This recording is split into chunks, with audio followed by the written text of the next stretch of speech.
नमस्कार, स्वागत आहे तुमचं मोहक रेसिपीज आपल्या मराठी यूट्यूब चॅनलमध्ये। आपल्यापैकी बऱ्याच जणांना कारल्याची भाजी अजिबातही खायला आवडत नाही, परंतु याप्रमाणे तुम्ही जर कारल्याची भाजी केली तर मोठी माणसेच नाही तर लहान मुलेसुद्धा आवडीने खातील। व विशेष म्हणजे यामध्ये आपण अजिबातही कांद्याचा किंवा लसणाचा वापर केलेला नसल्यामुळे श्रावणामध्ये अशी भाजी अगदी जरूर खावी। चला तर मग अजिबातही वेळ वाया न घालवता रेसिपीला सुरुवात करूया।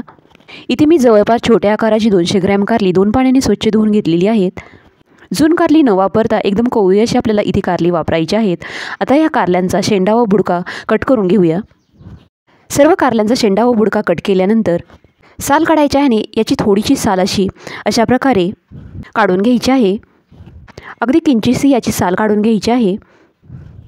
इथे ही माझी एकदम छोट्या आकाराची कारली असल्यामुळे इथे या कारल्याला मी असं मध्यभागी कट मारून घेणार आहे। तुमच्याकडे जर मोठ्या आकाराची कारली असतील तर इथे मध्यभागी कट न मारता एका कारल्याचे तुम्ही 2 भाग करू शकता। अशा प्रकारे एकदम थोडासा असा कट मारल्यानंतर एका चमच्याच्या पाठीमागच्या बाजूने एकदम अलगद हाताने यातील सर्व बिया काढून घेऊया। या काढलेल्या बियाही आपल्याला फेकून द्यायच्या नाही, तर यातील काही बिया आपण वाटणामध्ये घालणार आहोत। सर्व कारल्यांना मध्यभागी कट मारून त्यातील गर काढल्यानंतर त्यांना थोडंसं मीठ व हळद चोळून घ्यायचं आहे, जेणेकरून कारले शिजल्यानंतर त्याची चव अळणी न लागता एकदम चविष्ट लागेल। हे कारलं आपण वाफेवरती शिजवणार असल्यामुळे होल असलेल्या प्लेटवरती ही सर्व कारली ठेवून देऊया। इथे या पात्रामध्ये थोडंसं पाणी गरम करत ठेवलेलं होतं। पाणी आता इथे चांगलं गरम झाल्यानंतर ही प्लेट ठेवून देऊया। यावरती झाकण ठेवून मध्यम आचेवरती 12 ते 15 मिनिटांसाठी कारली वाफवून घेऊया। तोपर्यंत कारल्यांसाठी लागणारा मसाला तयार करून घेऊया। त्यासाठी कढईमध्ये थोडंसं तेल घालून घेऊया। खूप जास्त तेलही आपल्याला यामध्ये वापरायचं नाही। तेल हलकंसं गरम झाल्यानंतर यामध्ये अर्धी वाटी शेंगदाणे घालून घेऊया। शेंगदाण्याचा अगदी हलकासा रंग बदलल्यानंतर यामध्ये 2 छोटे चमचे भरून सुक्या खोबऱ्याचा कीस घालून घेऊया। त्यानंतर यामध्ये 1 चमचा धने, अर्धा चमचा जिरे, अर्धा चमचा बडीशेप, अर्धा चमचा पांढरे तीळ, 2 चमचे कारल्याच्या बिया। या बिया एकदम कोवळ्या असल्यामुळे इथे मी वापरलेल्या आहे। तुमच्या जर बिया खूप जुन्या असतील म्हणजेच लाल कलरच्या असतील तर यामध्ये नाही वापरल्या तरीही चालू शकेल। आता हे सर्व पदार्थ एकदम खमंग असे चांगले भाजून घ्यायचे आहेत। हा मसाला आपल्याला कुठेही कच्चा ठेवायचा नाही। हे पदार्थ आपण जितके चांगले खमंग भाजतो तितकेच कारलं चविष्ट लागतं।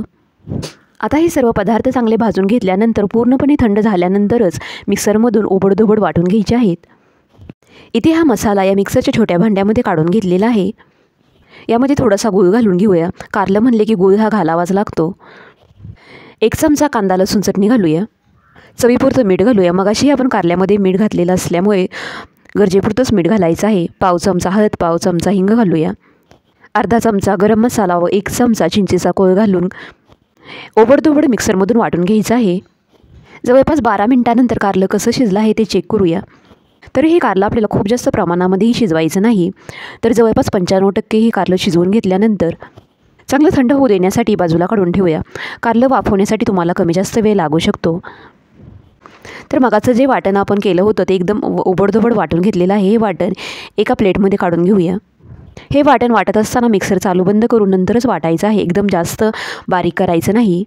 इथे वाटणाचा जबरदस्त सुवास पसरलेला आहे। आता यामध्ये थोडीशी बारीक चिरून घेतलेली कोथिंबीर घालूया व सर्व पदार्थ चांगले मिक्स करून घेऊया।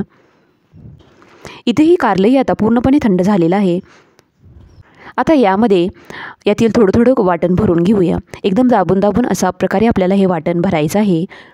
कारलं खाणं आरोग्याच्या दृष्टीने चांगलं आहेच, परंतु जेव्हा आपण पाणी घालून कारलं बनवतो तेव्हा कारलं शिजण्यासाठी खूप जास्त गॅस लागतो, म्हणजेच कारलं शिजायला खूप जास्त वेळ लागतो। परंतु अशा प्रकारचं कारलं करण्यासाठी खूप जास्त गॅसची बचत होते। सर्व कारल्यांमध्ये सारण भरल्यानंतर थोडंसं सारण इथं उरलेलं आहे, ते नंतर आपण कारल्यामध्ये घालणार आहोत। कारली परतल्यासाठी इथे त्याच कढईमध्ये थोडंसं तेल घालून घेऊया। तेल हलकंसं गरम झाल्यानंतर यामध्ये सर्व कारली सोडून घेऊया व जवळपास 4 ते 5 मिनिटांसाठी कारली उलटपालट करून चांगली भाजून घ्यायची आहेत। यावरती झाकण ठेवून अजिबातही शिजवायची गरज नाही। 4 ते 5 मिनिट कारली अशी चांगली हलवल्यानंतर यामध्ये राहिलेलं वाटण घालून घेऊया। वाटण घातल्यानंतर परत एकदा 2 मिनिटांसाठी तरी ही कारली चांगली परतून घ्यायची आहेत। अशा प्रकारे एकदम मंद आचेवरती कारली परतल्यामुळे कारल्याचा खमंगपणा अजून जास्त वाढतो व कारली एकदम चविष्ट लागतात। जवळपास 7 ते 8 मिनिट कारली चांगली परतल्यानंतर एकदम खरपूस अशी तयार झालेली आहेत।